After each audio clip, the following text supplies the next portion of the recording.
Hello guys, in this video I am going to show you how to add trips to the Royal Jordanian Airlines application. But first I just want to mention, don't forget to subscribe to my channel because at 10,000 subscribers I am going to show you my whole YouTube revenue statistics and growth strategy, how to make money online. Now let's jump into it. First of all, open the application on your phone. After that you should tap on the manage button down below, which is the third option. Select whether it is an upcoming trip or a past trip.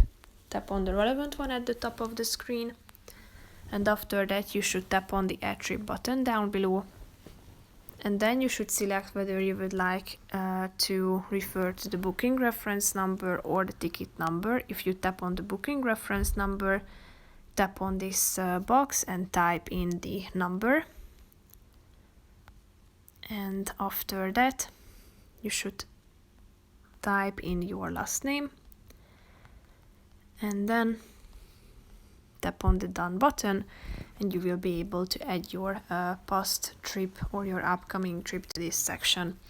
If you choose to add your trip by the ticket number, you should type it in, and after that your last name again, and then click on the done button down below, and you will be able to add your trip to this section. So that's pretty much it for this video, guys. See you in the next one. Bye bye.